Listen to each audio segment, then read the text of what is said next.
نبی پاک صلی اللہ علیہ وسلم کا ارشاد ہے کہ اپنی جانوں اور اولاد کو نیز مال اور خادموں کو بددعا نہ دیا کرو، مبادا اللہ کے کسی ایسے خاص وقت میں واقع ہو جائے جو قبولیت کا ہے۔ بالخصوص رمضان المبارک کا تمام مہینہ تو بہت ہی خاص وقت ہے، اس میں اہتمام سے بچنے کی بہت زیادہ ضروری ہے۔ حضرت عمر رضی اللہ عنہ حضور اکرم صلی اللہ علیہ وسلم سے نقل کرتے ہیں کہ رمضان المبارک میں اللہ کو یاد کرنے والا بخشایا ہے اور اللہ سے مانگنے والا نامراد نہیں رہتا۔ حضرت ابن مسعود رضی اللہ عنہ کی ایک روایت سے نقل کیا گیا ہے کہ رمضان کی ہر رات میں ایک منادی پکارتا ہے، اے خیر کے تلاش کرنے والے متوجہ ہو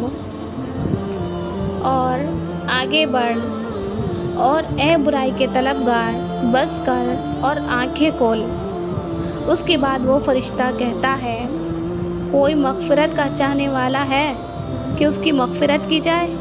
کوئی توبہ کرنے والا ہے کہ اس کی توبہ قبول کی جائے، کوئی مانگنے والا ہے کہ اس کا سوال پورا کیا جائے۔ اس سب کے بعد یہ امر بھی نہایت ہی ضروری اور قابل لحاظ ہے کہ دعا کے قبول ہونے کے لیے کچھ شرائط بھی وارد ہوئی ہیں، ان کے چھوٹ جانے سے بسا اوقات دعا رد کر دی جاتی ہے۔ من جملہ ان کے حرام غذا ہے کہ اس کی وجہ سے بھی دعا رد ہو جاتی ہے۔ نبی کریم صلی اللہ علیہ وسلم کا ارشاد ہے کہ بہت سے پریشان حال آسمان کی طرف ہاتھ کھینچ کر دعا مانگتے رہتے ہیں اور یا رب کرتے ہیں، مگر کھانا حرام، پینا حرام، لباس حرام، ایسی حالت میں کہاں دعا قبول ہو سکتی ہے۔ ایک اور حدیث میں حضور صلی اللہ علیہ وسلم کا ارشاد ہے کہ خود حق تعالی شانہ اور اس کے فرشتے سحری کھانے والوں پر رحمت نازل فرماتے ہیں۔ کس قدر اللہ جل جلالہ کا انعام و احسان ہے کہ روزے کی برکت سے اس سے پہلے کھانے کو، جس کو سحری کہتے ہیں، امت کے لیے ثواب کی چیز بنا دیا، اور اس میں بھی مسلمانوں کو اجر دیا جاتا ہے۔ بہت سے لوگ کاہلی کی وجہ سے اس فضیلت سے محروم رہ جاتے ہیں، اور بعض لوگ تراویح پڑھ کر کھانا کھا کر سو جاتے ہیں اور وہ اس کے ثواب سے محروم رہتے ہیں۔ نبی کریم صلی اللہ علیہ وسلم کا ارشاد ہے کہ ہمارے اور اہل کتاب یہود و نصارہ کے روزے میں سحری کھانے سے فرق ہوتا ہے کہ وہ سحری نہیں کھاتے تھے۔ ایک جگہ ارشاد ہے کہ سحری کھایا کرو، اس میں برکت ہے۔ حضرت عبداللہ بن حارث رضی اللہ عنہ ایک صحابی سے نقل کرتے ہیں کہ میں حضور صلی اللہ علیہ وسلم کی خدمت میں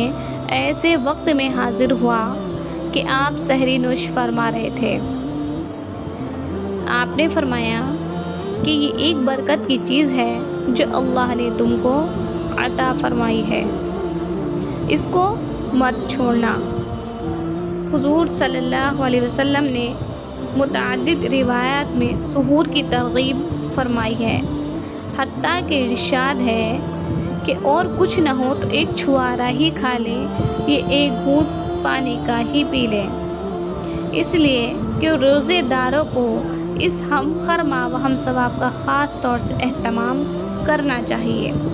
کہ اپنی راحت، اپنا نفع اور مفت کا ثواب، مگر اتنا ضروری ہے کہ افراط اور تفریط ہر چیز میں مضر ہے، اس لیے